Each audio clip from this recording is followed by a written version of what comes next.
drive. You know I had to return the favor, right?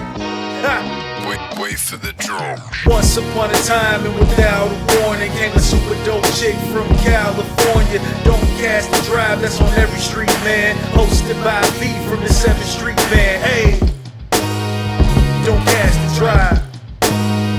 Don't cast the drive. Don't cast the drive. Oh, what a feeling. Don't Cast and Drive, a series of interviews of nerdcore people near and far. I am your host, Sometimes B, and tonight we got Kingsize the Vet, longtime nerdcore artist, probably one of the guys who've been setting the grounds for a lot of us youngins. How have you been doing, dude? I'm doing good. How y'all doing out there? I'm doing good. Today's been a busy day. They obviously can't answer right now, me and you, so yeah. But I am the voice. I am their voice right now. They good. Yeah, so just a little bit of context. We just kind of like found each other through like Instagram, through all the little like music channels here and there. And then, I ended up stumbling upon some of your music. So, you might be able to tell your story best, but tell me a little bit about yourself.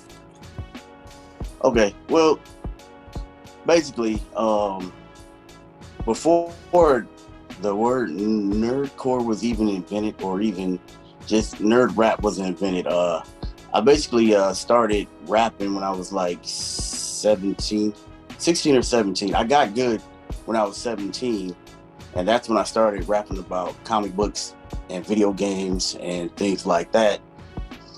I'm 44 years old now, so you guys can do the math to see how long I've been rapping about what they call nerdcore now.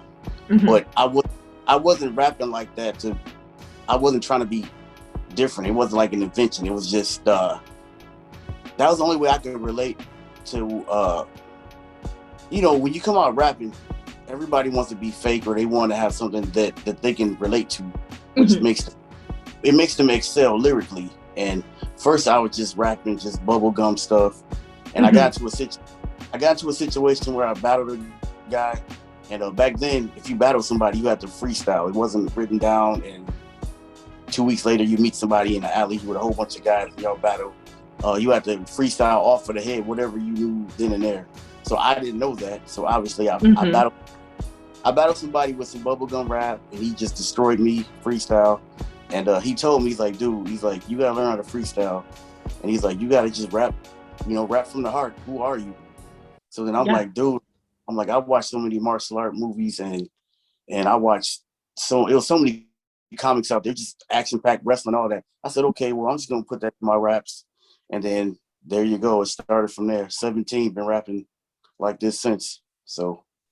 Yo, absolutely. Yeah, you can't let rap and just air out for 2 weeks, and then you already probably had a couple more beasts in between that time. Oh man, and yeah. Go ahead. I'm sorry. Oh no, please go on. And another thing, at that same time, which is really weird to like what they kind of call chip hop now. Mm-hmm. At the same time as I was rapping the way I was rapping, like I said, it wasn't nothing invented. My cousin was making beats for me off of his Game Boy, like the original Game Boy, like the big brick, that old white one. Yeah. I heard about that. Yeah. He would plug in his earphones into my sampler, and then he had his drum machine, and we would make beats like that just because we liked the different sounds on there. It wasn't like I said, it wasn't nothing invented. Yeah, so. Well, that's so cool. Yeah, I've heard about ancient technology doing. No, I'm just joking. But right? But you know what the scary part is? Here's the good thing about that first Game Boy. If you ever get into a fight with somebody nowadays, you hit somebody with that thing, you're gonna knock them out or give them a concussion. Seriously. Absolutely. Yeah, I could imagine. I remember, those Nokia brick phones. Oh man. Man. In high school, there's these like series of bleachers like right before the football field, and a lot of us would hang out there at lunch. And so if I dropped my phone and don't get me wrong, I wasn't talking on it. I just only used it for if I need to call my mom for her to pick me up. And Yeah, we'll go. once I drop We'll go it, with that. Okay. yeah, once I would drop it, it would fall and tumble down all the bleachers, and all those bleachers were like made out of granite. So like by the time I got down to the bottom of the stairs thinking like, oh, it's broken, it's busted, whatever, I'd grab it and like I see it generate a game of Snake, and I'm like, oh, it still works, guys. Yep, still go. Oh yeah. Oh, and you imagine trying to like that big old Game Boy, trying to sneak that into class and try to hide it from your teacher. There's no way to do that. The new ones, you kind of, I guess, well, the Switch is still kind of big though, but I guess the PS, was it the Vita or the one before the Vita? You could kind of sneak and do that. And then the DS and the Lite, you could sneak those. Yeah. Yeah, there was no I hiding think that thing. I think, you know, anybody's homie would just accidentally rat them out if they You brought better their make Game sure Boy you to got some class. Duracell batteries too. Right? You had extra set of Duracell batteries. Oh my God. Oh no. Yeah, no, I know it was a lot of the times, yeah, like I would, if a friend of mine brought their Game Boy to class, there was no sneaking it because a bunch of us be like, what are you playing? Is it Pokemon Yellow? Right. Is it blue? Blowing up. Yeah, they spot, man. Like, dude, we trying to be discreet, man. It's the same situation if you try to sneak snacks in the class. Like you quietly try to like put your hand into the hot Cheetos, and then once someone hears the crinkle, it's like, girl, I know you have some. Give it up. Right. See, that's the only advantage. That's the only advantage of being a big dude. Like, it wasn't going to even hit the classroom. Dude, once the 3 or 4 bites, I'm done. Right. So, they want to get none of my snacks. Like, yeah. Yeah. So tell me, what's the how did you get, speaking of snacks, so when I heard the name Kingsize, my immediate thought was like, oh, like a king size Snickers or like a king size like chocolate bar. So like tell me tell me what's the origin of your name. It kind of I don't want to say it morphed into that, but it kind of worked well, because at first I was just trying to figure out a name, and it was just stupid names. And I was like, okay, I know, because I stopped rapping, then I wanted to start rapping again, but I was like a little bit older, and I was like, okay, I want to be a veteran, like, like the wrestlers say, oh, he's a veteran in the ring. Yeah. So like, I want to be a veteran, but I don't. Well, I just. Yes, I know the recording's in progress. All right. So yeah, basically it's just because I was a short, big dude, and I didn't want to. They already have Big Pun and all those guys, and it was just basically Kingsize was a nice name. And then when I started digging into my lyrics, I was like, dude, I started walking around, I was like, they got these candy bars that are king size, and so I was like, oh, that kind of works out. Yeah. So it kind of coincided that way. I haven't used it. I do want to make a mixtape where I have all the candy bar rappers that say king size. Somebody probably steal that now. I shouldn't have said anything, but yeah, I would love to do that. So. Yeah, no, I thought it was a cool name. I'm like, who is this? Who is this sweet man with a sweet name, with a sweet tooth? Okay, I don't know if you had a sweet tooth. I don't know you like that, but yeah, I pretty much I can't eat as much as I can now. So, but yeah, I should tear some ice cream and some Reese's up and stuff like that. That's the best combination, is always thrown in Reese's with anything. I like doing I like getting Chips Ahoy and putting peanut butter on it, which is a good one. That's something. That's a lot of work. Yeah, it sounds good, but man, yeah, I don't know. I might try it, but yeah. All right, yeah. So, what kind of ice cream would that be though? Ice cream? If I were to do like, the peanut butter and the Chips Ahoy, I think I would stick with vanilla bean, just because there's already 2 super flavorful things. So you just kind of need the vanilla to decorate. Okay, now you're getting all chopped on me right now, or Alton Brown, whatever his name is. Yeah, I think I would just stick with that, just because of the fact that it looks, I mean, if I try to like mix it with like some other peanut butter thing, I don't think the flavors would cross good. Yeah, I might try it once, but then Yeah, tell me how that goes. There's somebody right now gonna listen to this and is already gonna like make their own concoction of it right now. So Yeah, I do try to stay away from anything that looks blue, pink, or like all these bright colors. Like I actually don't mess with the sweets that are like all these like weird colors. Like if it's the same color as like my hair, I kind of don't want it. how come? I don't know. It's something like cotton candy's just never been a thing for me. Or What about Skittles? Skittles. Skittles are not my go-to, but when I was a kid, I would still eat them because it was sweet, you know? Yeah. Or See, you said no without saying no. Like, I don't like Skittles. I see what you're doing there. You get away with stuff when people ask you questions. You got a way of like, well, it's not saying that I don't like it, but there was a time when I did like it. Yeah. It's the same thing with me and soda. Like I don't touch soda anymore. But when I was a kid, I was all about Dr. Pepper. Oh, dude. You know what? Dr. Pepper was the one, but take it a step higher. That Jolt. Jolt? I think it's called Mr. Pibb now. It's called Mr. Pibb now. Okay. It was called Jolt. And it was like a big lightning bolt. And you off the chain. Like you didn't eat the Red Bull back then. You drink one of those, yeah. Yep. Yeah, I was always bouncing off the walls with all of that. Like I remember like going to barbecues and like, you know, open up the cooler and just searching for it. I'm like, I need that one. I don't want Pepsi. I don't want Coke. Yeah. I want the freaking Pibb, or I want the Dr. Pepper. And Dr. Pepper it goes down so fast. That's why. Yeah. Wow.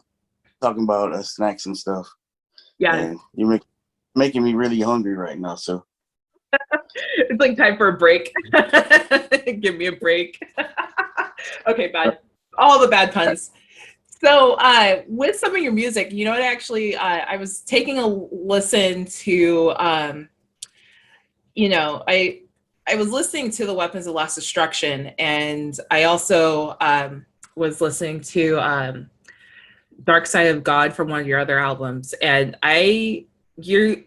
first of all, you're obviously like a huge Dragon Ball Z head, because there's so many samples from all like the Namek saga or the Frieza saga, where I'm like, yeah, I remember watching that on Toonami, and like that just like took me back. So like, and I also really liked how there were so many samples from the episodes and like all the quotes that Goku said, or the quotes that Cell said, or the quotes that Frieza said, and it was just like it really amplified a lot of it amplified the music essentially. So like, can you tell me a little bit about that?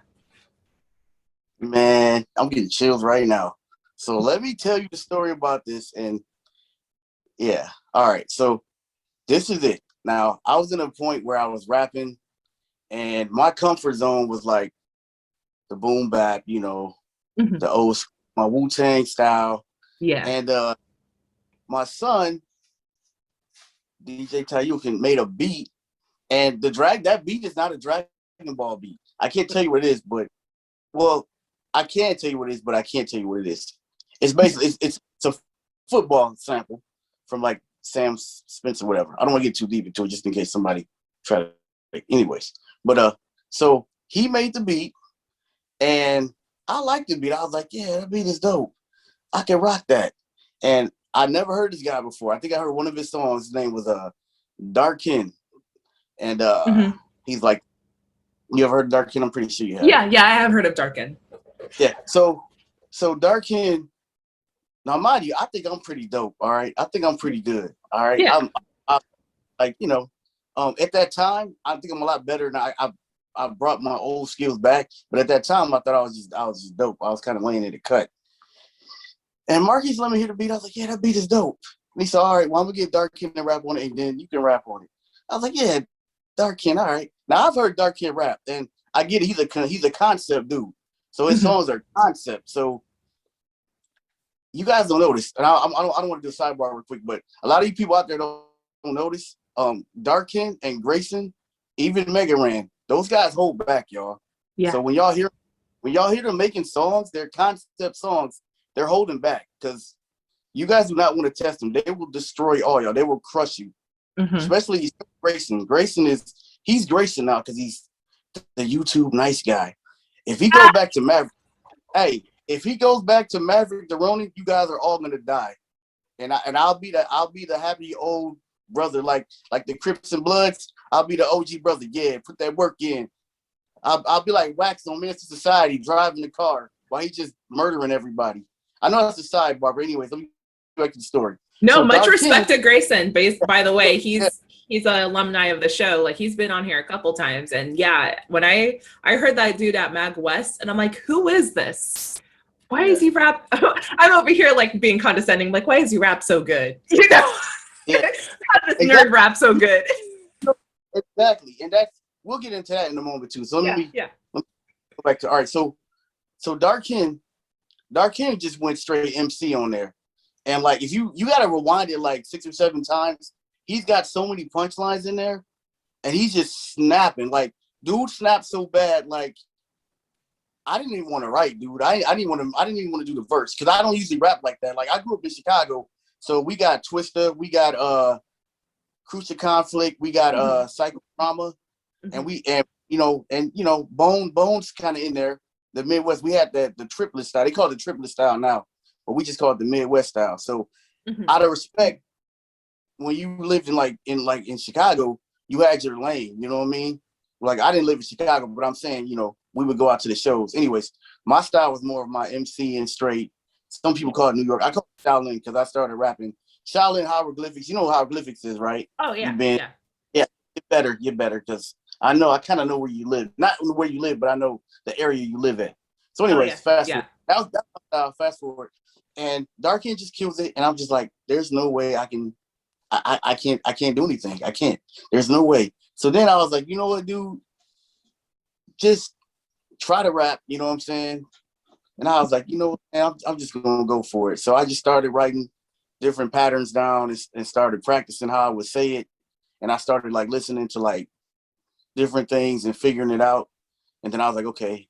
I was like, I don't like how my voice sounds. It sounds horrible, but I'm going to go for the gold because I can't get murdered on my song. I may not be better. I may not be the best on the song, but I can't get murdered. Yeah. Like, it got to be some kind of debate there. So I said, I can't let Dark King murder me. He probably going to beat me, but he's not going to murder me. So then I just came in. That was the first time I started doing the triplets again. Well, at all, as one of my things. But yeah, that whole concept, when he came in to snap, that's when I came in and I just started destroying it. And like the first verse, I wanted to let people know what it was all about. That's why the first verse says, I come in the club with weapons like Blade. You know what I mean? You ever saw the movie Blade? Oh, yeah. Beginning? Yeah. So a lot of people kind of goes over their head. I said, I come in the club with weapons like Blade. Something about they dropping the blood, they about to get sprayed. I murder them, burn them, turn them to ashes. I'm basically telling the whole fight scene from Blade at the beginning, but saying in a kind of witty way. Oh, absolutely. Yeah. And the whole concept of the song about the dark side of God is where, as a lot of people don't believe in God, and they kind of like, which is fine. I don't want to get a debate about that. I know my own spiritual beliefs, and I've been in situations where I know for myself that God is real and the spirit of Jesus is real. But that's just something different. But anyways, the whole point of God is like everybody just thinks they think God is like a punk. They just think, or even no matter who you believe in, they think God is supposed to be the good guy that just sits there and just lets the devil just do everything. But they understand like God is like the illest of everybody. It's like on Dragon Ball. Hey PJ, stop. My dog is like a teddy bear dog. Yeah. And he thinks cool. Calm down. Anyways, so it's like world start with the dogs. But anyways, so I mean, if you spell dog backwards, it's God. So you started it. Exactly. So that's crazy. So anyway, so if you watch the Dragon Ball Super, where you got to watch the whole thing, everybody, all these fighters, right? Even Goku got everybody. They talk about all these fighters are just the dopest, and they talk about even Beers. Beers is freaking ill, but nobody talks about Beers, the guy that hangs with Beers with the staff. I forgot his name. I haven't seen it in a while though. Oh, but the guy with the staff, Wiley. It starts with a W, but go on. seen that series once and from the movie also, but that guy is doper than everybody, and he just chills and nobody knows it. And he looks like just I want to get my nails done and eat some food, but they don't literally know that he can just demolish everybody. So that's what the point of the record was, and it's a play off of Dark Ken because Dark Ken started the song. So it's like it's basically like two kind of metaphors, like, or however you want to say it. It's two different things. It's saying where Dark Ken is a guy, he's a rapper, or he's a concept rapper, but if you test him, he will just straight snap off. The same thing with the concept of God. God is a nice person, but there's a dark side to him. You know what I mean? So yeah, so that's where it came from. But I love that song, dude. It goes so hard, dude. What the youngins say, it slaps. I tried to use the new lingo much because I don't want to sound corny, but yeah. No, it's okay. It's okay. You say what you were most comfortable with, even though if someone be like, man, no, I'm just joking. No, yeah, that song definitely goes really hard. Like I remember hearing a lot of the references in that song. I can't name them off the top of my head, just because like I have bad memory, but just like listening to it, I'm just like, damn. Like, I'm just going, wow, this person is like really lyrically in it. But yeah, I thought that was like one of my favorite songs in that album. And I think you brought it back in your other Dragon Ball Z based album as well. I can't remember off the top of my head. Let me just double check my notes real quick. But yeah, like you had a lot of good folks on that whole like EP. Like you said, you had Megaran on there. I think on another album that you had.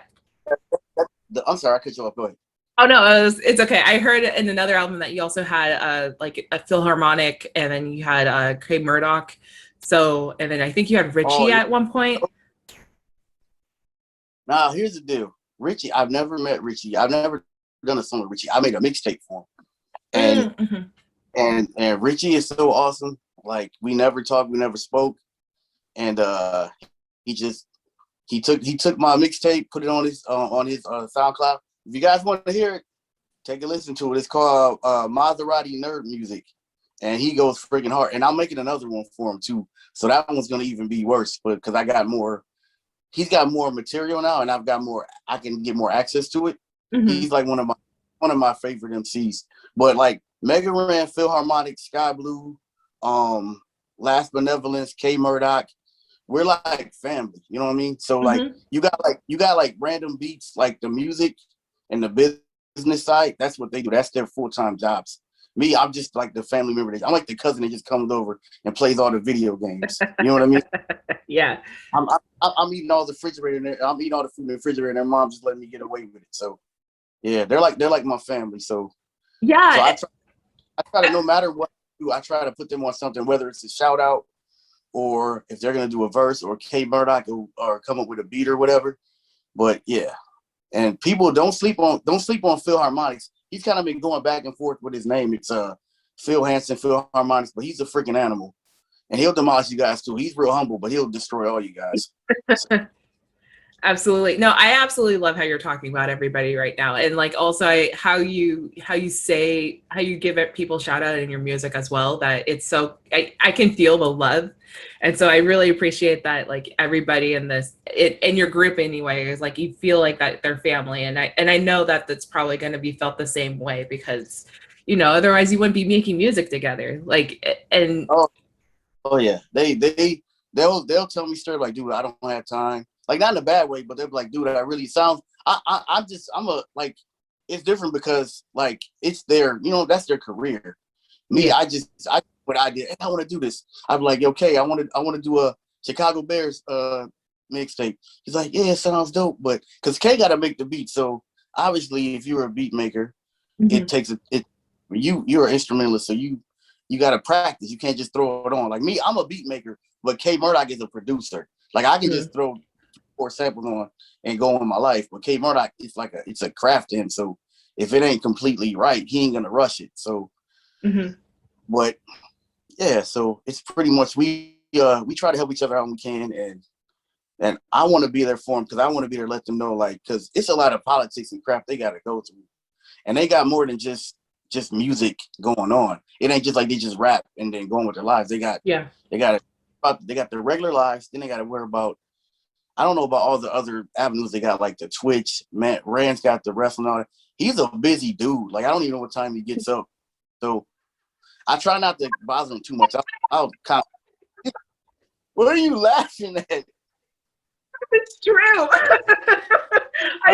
I like how, like, so before it's like, okay, now where is he in the world? You know, like, get some interactive map for Mega Ran. But like, you're like, real, I don't even... dude, Rand, I love him so much. Dude is like, he is like, or except for like Jay-Z, or listen to this, on Jay-Z on like a commercial music, how do you say it, commercial industry level. Jay-Z's like that guy that's done everything. Mega Ran's like the ultimate indie dude. Like, he's got his hands in so much of everything. But so I try not to bother him too much. I'll probably like every week we'll connect, or I'll send him something. And K loves to talk to me and K, we'll talk like every other day if we could, but he's still busy too. He don't like texting a lot, so he'll either like shoot a voicemail or something like that. But yeah. Yeah, no, I feel it. Yep. Yeah, I actually like I usually keep in touch with like, folks like, DJ Tekken. Like, I'll just shoot him a text saying like, hey man, I appreciate you. I know we can't really talk right now, but I appreciate you. Because me myself, I'm also like, a busy individual, always putting my hands in this shit. So like, so sometimes I'm like, I just need to make sure that people know that I think about them. So sometimes I'll just shoot a text being like, hey, you're doing great things. I see it. I love you. Or like, I don't know if you've met the Rap Nerd, but like, I also keep in touch with the Rap Nerd a lot.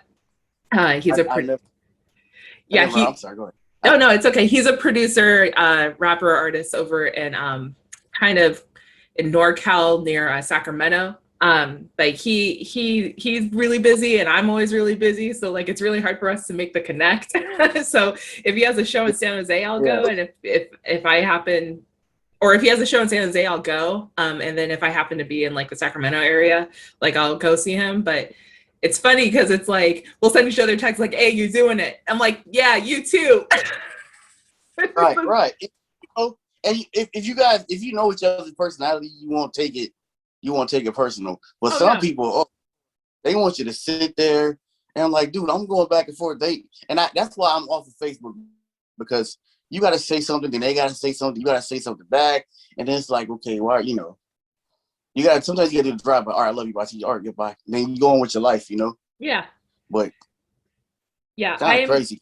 Yeah, no, Facebook and internet forums in general are just like really crazy, because sometimes like all I just want to do is just spread love, but like, or like, spread love or call attention to facts. And if someone doesn't like the facts, or they give me some like blanket statement in response, then that's when I get all pent up and like, okay, now I have to say something, because I'm not going to sit here and let that air out like you, right?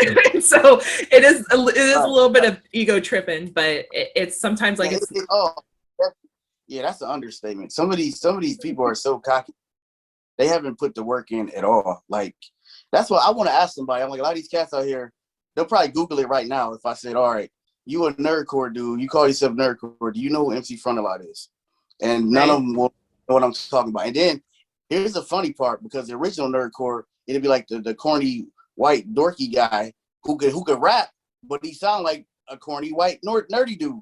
You know what I'm saying? And most of my friends are corny and white and nerdy anyway. So that's not the point. But I'm saying, if I let some of these so-called trap YouTube rappers hear their stuff, they wouldn't appreciate it, even though they're stealing their style. Isn't that crazy? That's kind of crazy, right? Yeah. So actually, I would actually love to get your perspective on this. And this has been something that I've noticed as kind of a growing divide within this genre, is that I've been hearing it, but there's the YouTube rappers where it's like, specifically, I'm only going to rap about this anime character. It's the evolved version of basically an anime music video, right? So like, instead of using like a track, like a Linkin Park track, and like splatting it onto like a Naruto like sequence, then they make their own.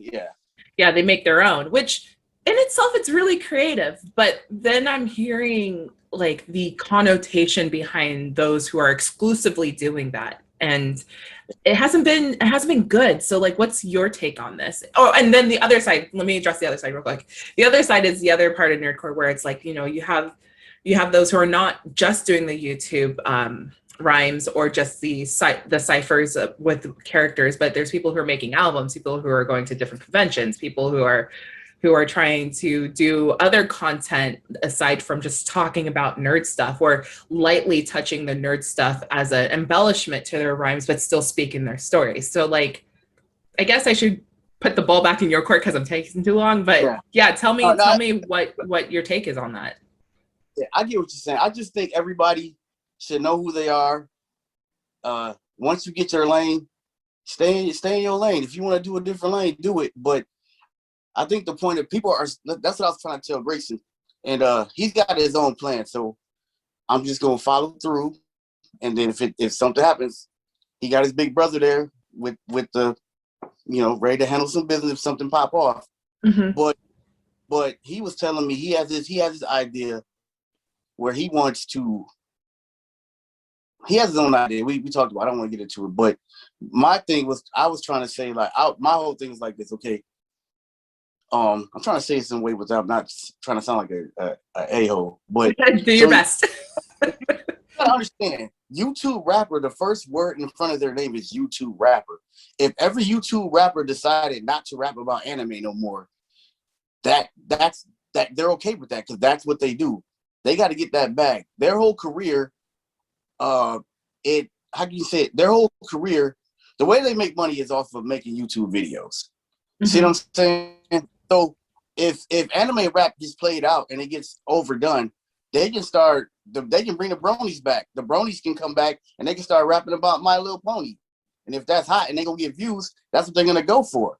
If you look at like my daughter, she watches like a lot of the, what does she call them? The beauty gurus. And I've noticed when I watch them with her from like the time they started like a year ago or 2 years ago, they still kind of talk about their beauty, but they try to do other things. They're trying to find other lanes because they got to keep that money coming in. So all my real nerdcore fans and nerdcore artists, just time will tell. If they're really in it for the real, they'll be here 2 or 3 years from now. If they not, they're gonna fall off. Half of them, yeah. I call most of these guys now, they're in the a lot of them are like, I don't want to say cyber bullies, I want to say keyboard gangsters, because they have the voice and the tenaciousness to yell and rap fast and just sound so grimy. And then if I see them or I see them on an interview or if I ever met them at a convention, they're I don't want to call them corny, but they're not as tough as they talk in their fake bubble. So a lot of people a lot of people on YouTube, to me, not all of them, but their main thing, that's their job, their job is to get views and get that bag. So eventually if that nerd stuff dies and they want to just start making if they want to start rapping about politics, that'll be the new thing. If that's going to get them views, that's going to get them views. But my only problem is it's a lot of, the problem I have is with a lot of the, I don't want to say YouTube, but just the new nerd rappers, they think they have the right to tell the original nerdcore family that we're not good or we're not dope or we're not acceptable because we're not as popular or we don't have as many views as them and we're not the hot topic. But they don't realize this is our life, dude. Like if we couldn't make any more money off of rap or anything, if we couldn't make any money or get any clout, we're still gonna do that because that's who we are. You know what I'm saying? Mm-hmm. We're nerds because we're nerds. We're not nerds because we both said, you know what? That's a good gimmick, man. I think I do like Spider-Man. I do like Dragon Ball. Let me go watch Crunchyroll for 4 or 5 weeks and then buy a couple. Yeah, I'm nerdcore. Yeah, that's how. When Frontalot came out, he was just being himself, and I think it's more of a joke. Him saying nerdcore, like he's a nerd to the umpteenth. You know what I mean? Whatever you want. Yeah. So that's really what he meant by that. He wasn't trying to say, yeah, I'm gonna start this big old, this thing, everybody will follow me. He was just being who he was. Absolutely. And that works out. So you're thinking that I see what you're saying. So I definitely see the identity crises in this, where it's, you know, like what you're saying, like you've been involved and immersed in this culture for so long that it was something that appealed to you when you were like younger. You've been in it, you've been about it. Like you said that you've had your hip hop influences from like the boom bap era, the like 90s era, and then, you know, that, but also watching all of the stuff that you watch, you're like, man, I'm really moved by this, instead of like someone just like hopping into it and being like, I'm just going to do some research real quick and then just do the rhymes. And I can see how that's a little unfair. And I say unfair as in like, yeah, so what if that person has access or was able to navigate the internet more agile than the people who've always been about it? But it's like, how much of that, their identity of saying that they are into anime and into all that stuff, is actually part of their identity, or if it's a borrowed cloak to just get. I think some of them are. They are anime people, but I'm talking about. I don't want to call it a gimmick, but the persona, I should say. Like, it's like somebody see it, and that's not just with nerdcore. That's with everything now. If anything that's hot and they can get a whole bunch of views or likes on it, they're gonna coin it. That's why I made the. I didn't mean to cut you off. I'm sorry. Oh no, you're fine. That's why I was on Instagram. I really don't talk about other people. I don't try to jump on the bandwagon when somebody dies or anything. But like the situation when New Jack died, and I don't watch a lot of new wrestling, but I'm a big ECW fan. I'm just an underground dude. I'm just weird. I like stuff that people don't like. So New Jack was a brutal dude. A lot of people didn't like him. They called him a jerk. They didn't like him. So I just wanted to say that, like, you know, don't jump on the bandwagon when somebody's dead so you can get a whole bunch of likes and views. But, you know, I don't know why I brought that up. I was just saying that's just the example of what people do on the internet now. Yeah, no, there is definitely a trend. I was actually, to be honest, I did get a little upset over the DMX situation, which I'll lightly brush on that. I started seeing, like, you know, we all heard about that he relapsed and that he was in a coma for before he passed. And of course, like, everyone's like, oh man, pull through, say good things about DMX. I remember my situation when I first saw DMX live, it was at Rock the Bells, and it was entertaining because he was joking around and like having a good time on stage, and I just shared that he was just trying to be a little comedian and like picking fun at himself a little bit, but at the same time, like, we were all having a good time. So what he was doing was working. He was just trying to make people feel good and making himself feel good. So like that was like my only connection. I think I posted something about that a while back ago, but other than that, like, once it got to the point where like there was some ambiguity about his status, everyone was like posting like, oh, rest in peace, oh, rest in peace. And I'm like, oh my God, everyone read, don't jump to conclusions. And that was such a huge, what was weird about that is it was kind of a weird social experiment a little bit, like, not saying it was intentional, but it's so crazy how people just jump on the gun to be the first person to say something. And it's like, no, don't be the first person to say something. Like, these, like, this is not just a trending hashtag topic. Like, DMX is more than that. Like, he has family, he has kids, he has like multiple like partners that he's had in the past who probably still care about him through the connection of his children. Like, be mindful. And that's what everyone forgets to do, is that they forget to be mindful about the information. They forget to read. I'm guilty of forgetting to read sometimes too. But also, like, that was like one of the biggest effects of like making sure that people are like, no, you got to be more than just like trying to be the first person to say something. Like, you got to be more considerate. Yeah, it's very dangerous. And like, I'm not a real political dude, but the thing, when I knew the world, like, I know certain things that I know, but the thing that proved it to me how messed up the world is when was it George Bush, George Bush Sr. When he died, I Googled it, and guess who was trending before him? Ariana Grande, Christmas song. He was like maybe 2 or 3 down right when he died, and it was, you know, and she was on top. I was like, yeah, we are screwed, dude. So that just tells you, and I don't know what you know what happened after that, but we're not gonna get into that. how the whole little political, well, obviously we know how the world is, what do you call it? It's trying to get back to where it is now. But that whole but that was a part that just proved it. Like, dude, like people are just they don't want, nobody wants to sit back and think and analyze and appreciate things. I don't think they even appreciate themselves. I think they just want to be stuck in a bubble where they can be happy. They don't want to be told anything's wrong, and they don't want to deal with anything that's wrong. So just going back to what we were saying at first with the with the whole nerdcore thing, my whole take on it is, if you a true nerd and you like the music, just do what you do. Don't worry about what anybody else is saying. The OGs, I'm gonna keep it real. The OGs, they may care, but they really don't care. You know what I mean? The Four-Eyed Horsemen, like some dude named Billy Bob Dropkick, Juju Band, whatever their names are, that YouTuber, they don't care about them because, dude, Rand was a teacher, right? Mm-hmm. He's got his own podcast. You know what I'm saying? Dude, he knows he's connected with wrestling. He's good. He's gonna eat one way or another. You know what I'm saying? Mm-hmm. Oh my God, Lars is a freaking teacher. He does seminars on you know what I mean? They're not worried about shout that. out to Lars. He's from my hometown. Yeah. Anyways. You know who my guy is out of the Horsemen? Who doesn't get credit unless you're like a super nerdy dude? Is the Dark Lord. Oh, Schaefer. Schaefer? Yeah. Yeah, he's so cool. He is. He's very. At first, when I met him, I was like, he's very interesting. I was like, I don't get it. But then when I thought back when I was in high school, I was like, I was just like that dude. Like he has antics, but he's got one of my favorite songs. He's got is called The Heckler. Yeah. You heard The Heckler?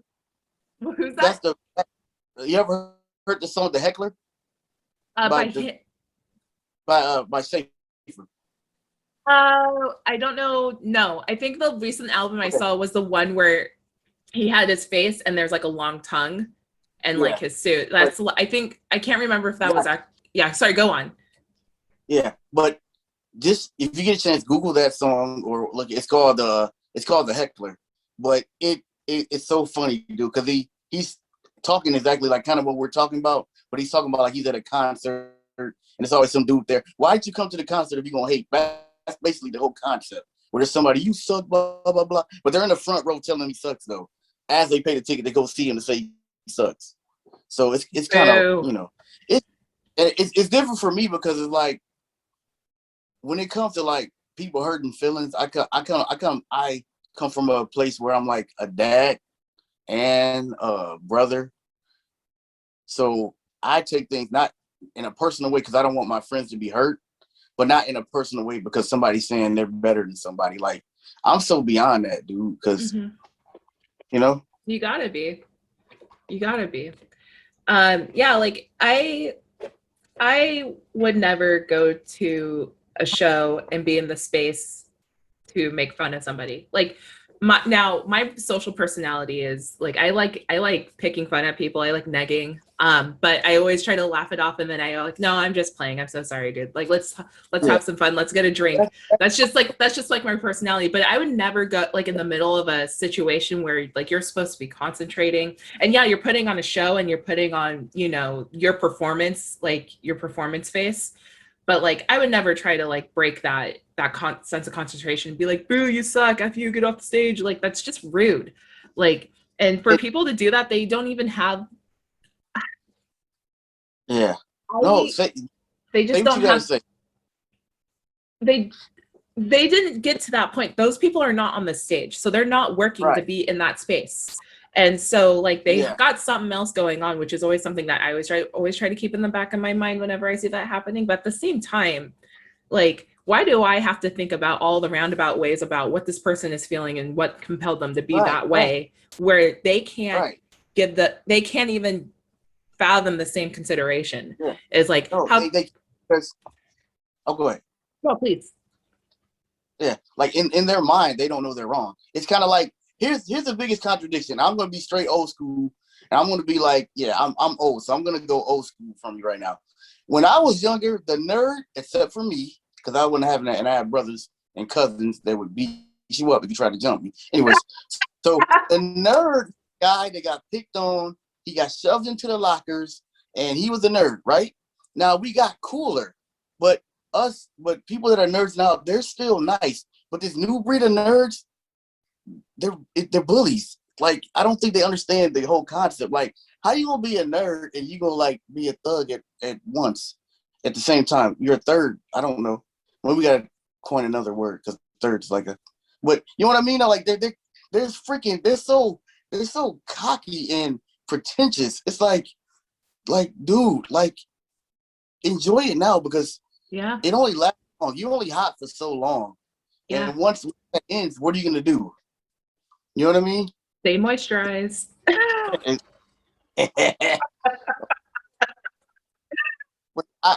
We always joke about that. We're like, how you gonna have a nerd on nerd crime? Like, these are just like nerd crime. Okay, sorry, go on.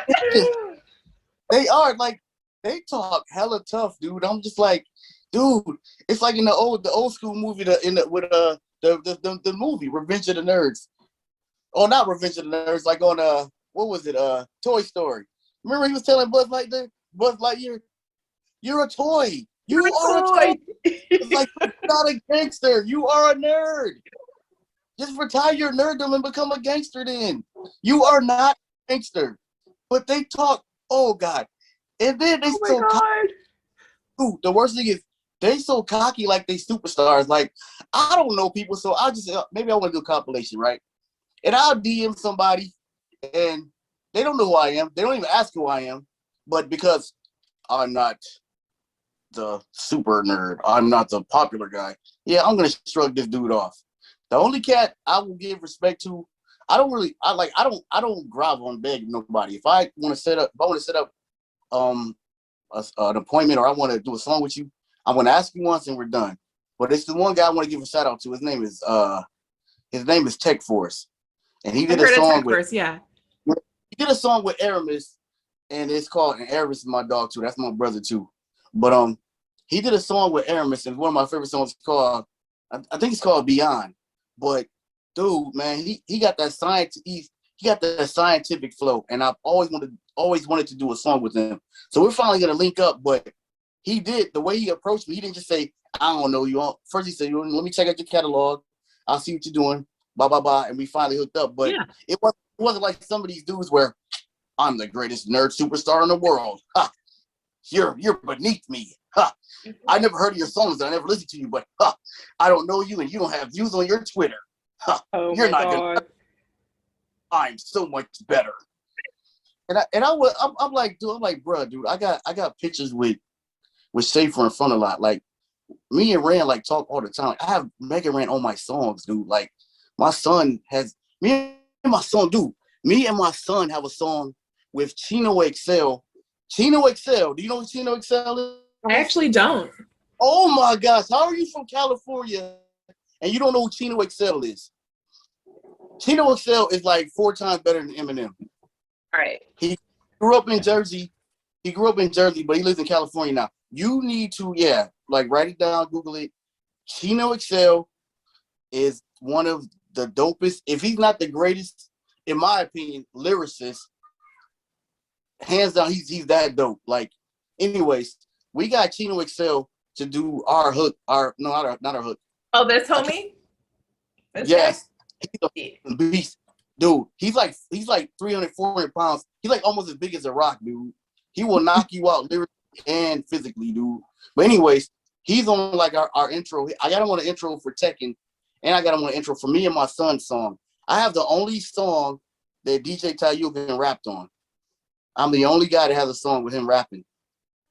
It's called Decapitation. I'll look that Marquis up.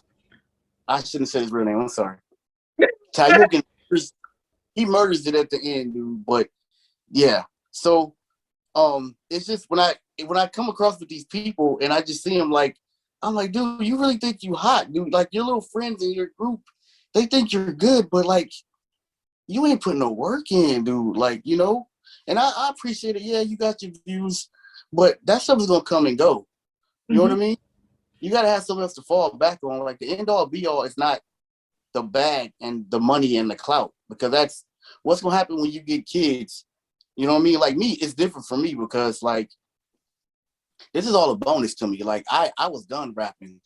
You know what I mean? I was done rapping. So one of my friends, he had his own record, his own little record label, and he kind of put me on. I DJ'd and I did some rap. God Squad, they put me on, and which is a great experience. I want to stay on there, but they have deep Christian values and how they want to be presented, and I didn't want to tarnish that because I have my own beliefs in God. But when you hear my raps, I talk about Jesus, but it's a lot. Yeah, it's a lot of hits. I was gonna make a joke saying like you're the only nerdcore Christian rap artist I know. I know. It's me and my friend Metaphor. He's actually a pastor now.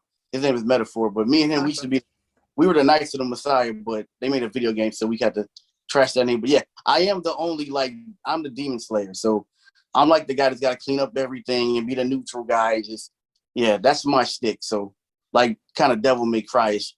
But yeah, it's just like I love the art of music. I love y'all, dude. Like, you know what I'm saying? It's just a good feeling. Yeah. So like me, this is a bonus to me. Like Rand, just me meeting Rand and all these guys, whatever I do is a bonus. Like I don't need rap music to make money. You know what I'm saying? Yeah. I put my kids through college. They graduated. They're both graduates of Tarsus College, and I got one more. You know what I'm saying? My mom was a teacher. You know what I'm saying? So there's a lot of what they call the American dream in like my family. But everybody thinks the American dream now is having clout and being a superstar, which is not necessarily the thing. Like when you can wake up in the morning and like you play the trumpet, right? I play the trombone. Very close, but yes. Trombone, okay. But when you wake up in the morning, you don't think, let me play my trombone so I can get 1,000 views right now. Not you just at play all. it because you love it, dude. Mm-hmm. You know what I mean? When you get old and all this stuff deteriorates, it's you and your music. That's all you have. That's all I had when I got started. That's what I'm going to end with. Like, you already know I had a stroke, right? Yeah, you know, I was actually going to ask you, like, how have you been doing since then? I'm doing good. There's certain side effects, but for me to have a stroke on the end of January, it's like the last playoff game when the Bears got kicked out. I love my Bears. It hurts me. Anyways, they got kicked out. Isn't it funny? At least your memory's still good. So you're still going, man. Look, and I love my Steelers too. But isn't it funny how the Steelers get kicked out and the Bears get kicked out of the playoffs and I have a stroke? And that joke will never die. For all my friends, all my Green Bay Packer friends, in Wisconsin, it'll never die. They just keep bringing it up. So anyways, but dude, like me, the doctor telling me like I'm not supposed to be walking or talking because half my body was paralyzed. I couldn't move my mouth, my hands, or my legs. So basically, this is kind of how it happened. It was like 3 days in the hospital, and then 2 weeks in rehab, and then I was home, and then I was playing Madden again in like 2 days. That's not. And the doctor was looking at me like they didn't want to like say anything spiritual because it can't be a miracle. They said it's a medical miracle, but they were looking at me like, what is like, dude? How are you doing this? One guy asked me like, how are you talking right now? It's like I just checked on you like 2 days ago. You couldn't speak. You couldn't move your hands. Like, why are you doing all this?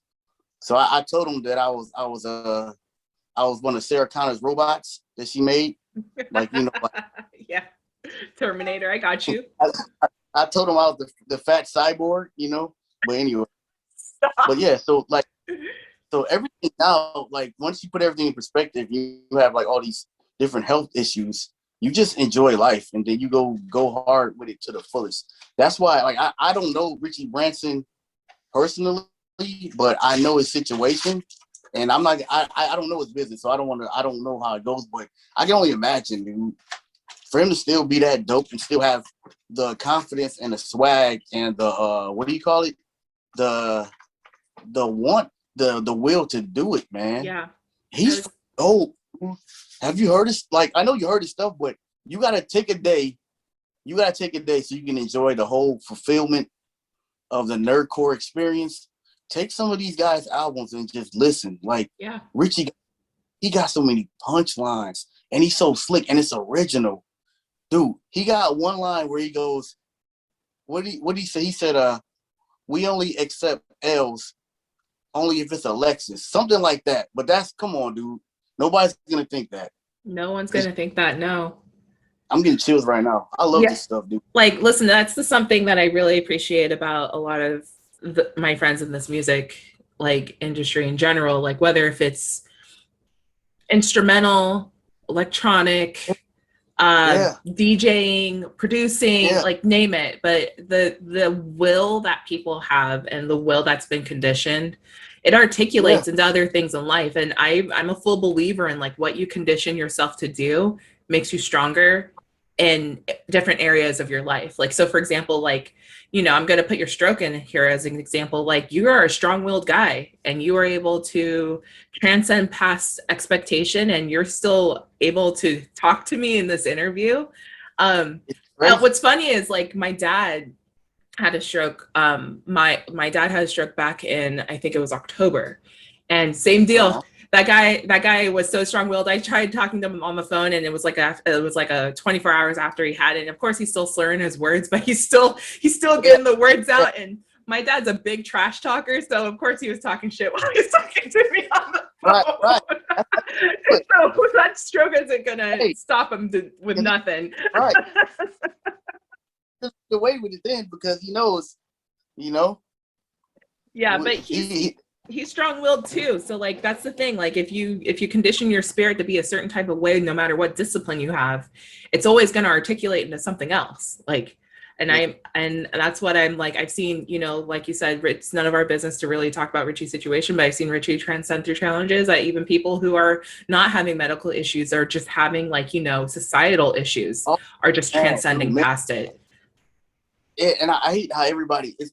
All right, I'm not going to get into what it is because I don't really know how the movements are, but I do feel like the Black Lives Matter and the mental health, I think that it's a real thing, and it's a serious situation, but it's so many people have commercialized it. Like, everybody's using it to their advantage, even the unemployment. Like, so if a kid go in the grocery store and just kill everybody, he gets off because it's mental health.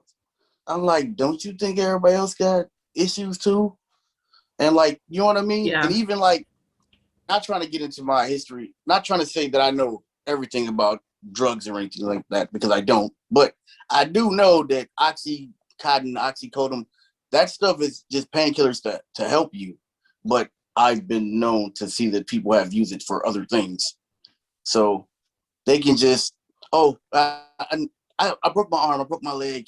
Why don't you give me like 6 or 7 of those? A lot of those doctors are getting shut down now, but man, like 6 or 7 years ago, I was working with a lady. This lady had, check this out. You ready? She had, I'm having a bad day.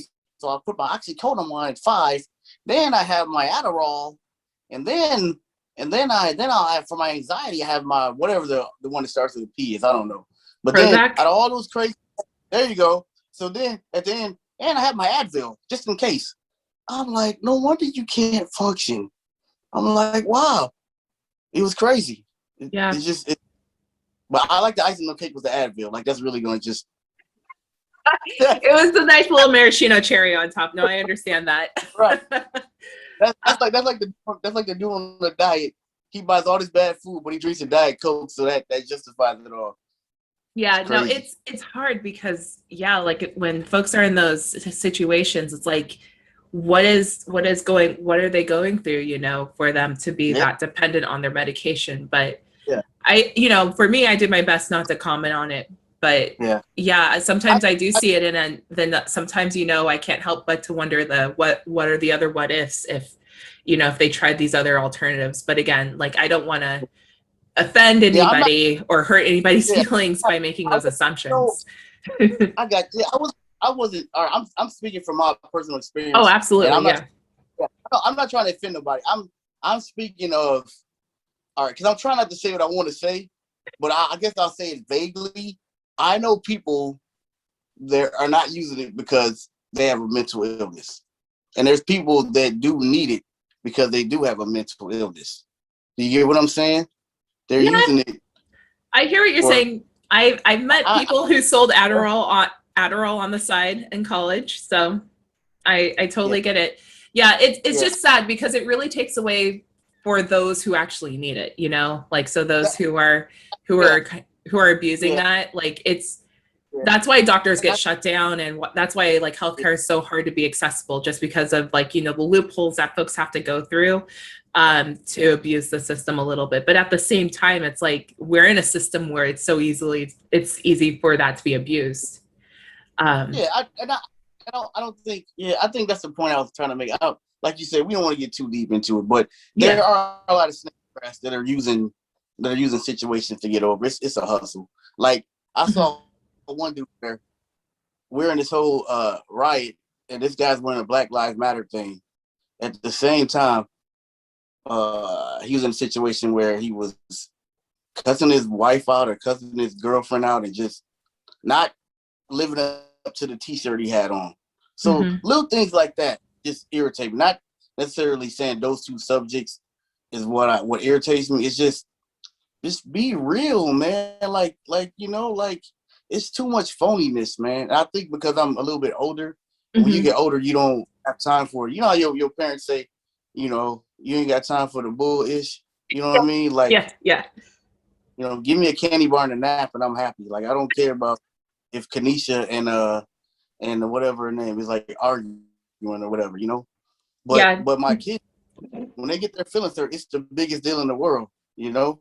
So it's like I still try to be sensitive about that, but you get older, you really don't care, dude. Like it just is brushed over because you got so much other stuff you got to worry about in life. But everybody's got to go through their own journey to realize that crap they think that matters now is not going to matter later. So yeah, no, that's fair. I think to add on to what you're saying, it's definitely back to being aware of your actions and being aware of what you're doing, be aware in the space that you're in. And obviously this will make improvements, but you know, it's either one person at a time or just leading by example. And that's like, sometimes that's the best we can do. We can't, in those situations. But anyway, it is getting to the closing parts of this podcast today. So I was wondering if there was anything that you would like to plug before we say our adieus. Oh, yeah, most definitely. Hey, everybody, just go on Spotify, Apple Music. There's some stuff on YouTube. Check out Kingsize the Vet. And I've got a catalog of a whole bunch of stuff that you guys will like. You may not understand it at first, but it's a hidden gem. It's a hidden gem. So y'all check out for that. There is one of my favorite projects I did. It's called Energon Wars, and it's just basically me just rapping about the old school Transformers from '84. Hey. So it's really, really dope. And then I got another hidden gem. It's called Goku Black, or it's like Goku Barack, whatever it's called. I forgot. Yeah, it's so good. But yeah, with me and Megan, and that's what I'm trying to tell y'all. Like Mega Ran goes off, dude. Like he's a nice dude, but dude, y'all do not want to test him. He goes off, man. So yeah, that's all. And I love all my nerd people. All y'all other haters just hate now because you're gonna fall off. And anybody out there that's got beef with Grayson, if you haven't heard of Kingsize, please Google me, check out my music, and you know how I get down. So anybody that's got beef with my camp, and OG will come back with a vengeance. See, Otaku Gang's been sleeping for a couple of years, but guess what? When it's time to pull that green light, it's gonna be something. I know you got to go. So anyways, no. I'm listening. You're good. I'm sorry. I was typing in notes because when you said you said Nerd on Nerd Crime, I was typing Nerd on Nerd Crime because that's gonna be the episode's name. Gotcha.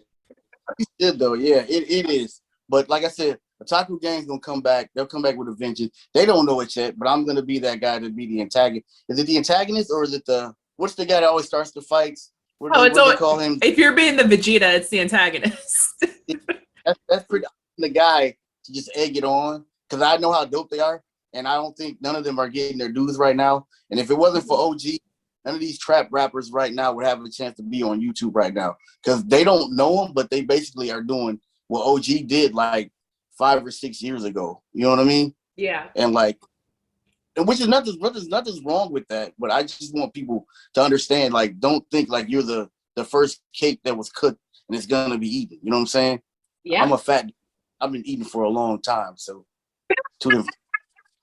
And I'm sure you know what's good and you know what's crap. So like, Hey man, 2 things before you leave. 2 things. oh yeah. So we are family. So you are my sister now. All right. Aww, All right. And I do like your.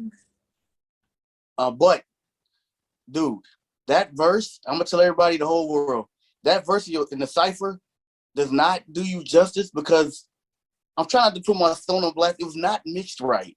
So if there's a way that we can mix that so they can hear your verse, I would like to hear that. And me and you gonna hook up. You know what?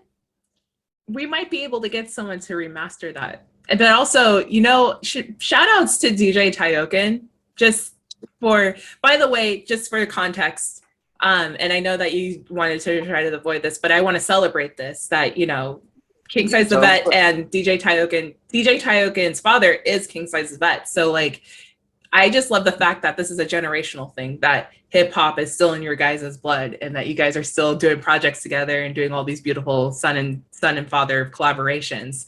You know, it's not like Darth Vader and Luke. You guys are definitely just like Gohan and Goku, you know, so it's adorable. And I really appreciate that. But, you know, he did tell me about that project, that he did that all on his phone. And I had zero clue. And I'm just like, dude, what? You're going to tell us this a year after the fact? And then like everyone's coming through like, we could help you, bro. And he's like, no, it's good. I learned. It's fine. And he's so humble like that. But you know what? Guess what? Here's a sneak. And I know he don't want me to tell anybody this, but guess what? He's working with some awesome guy. I don't know if anybody ever heard of him. His name is Storyville. All right. And he's a stickler just from what I know. He is a stickler when it comes to mixing and mastering. So I think Mr. Tayukin he'll be a little bit better with his mixing now. Oh, absolutely. Storyville don't play that from what I heard, but Storyville's dope too. But yeah, dude, I want you to say nerd culture, nerd community. I love y'all, and just keep being nerds, man. Like, don't worry about the bread, don't worry about the bag. Just be who you are and enjoy it. Don't try to overthink it, dude. Just be a nerd, dude, and just everything will fall in place. Like, with the Dragon Ball whole thing, we're so into Dragon Ball because that's what we grew up with. That's Marquise. That's his way of life. That's who he is. Before rapping, before he thought about, let me make a beat and all this, he is the Dragon Ball dude. Like, he has like 9 different DVDs of the same exact freaking episodes. I don't know what GPHD blue. I don't know, but he knows. Yeah, see, the specs were off on this one, and I'm like, I just want to watch people fight, but that's good. Oh my god, that's so funny. Oh, that's so cute. You're like, man, I just want to watch people tear it up. And he's like, but look at the inconsistencies. Right. I love it. Oh, that's so cute. All right, yeah. So, guys, find Kingsize the Vet on Instagram. Find his Spotify. Once he starts to resurrect his Bandcamp, find his band stuff on Bandcamp. He's really awesome. Like, I love how he flows and does all this shit. So it's amazing. But yeah, I want to thank everybody for listening to today's episode of Don't Cast and Drive. You can find this interview on the Lady Blurds podcast network. So all you have to do is look for Lady Blurd Sings the Blues, and it'll be on the same playlist. You can also follow all Don't Cast and Drive shenanigans through Lady Blurds, also on Instagram as well as Facebook.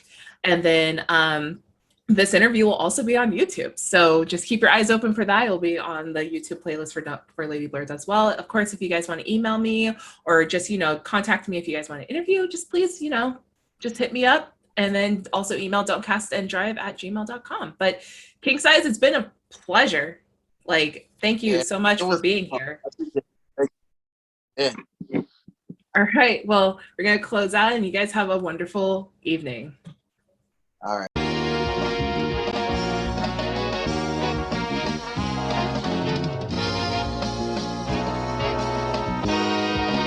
Wait for the drum.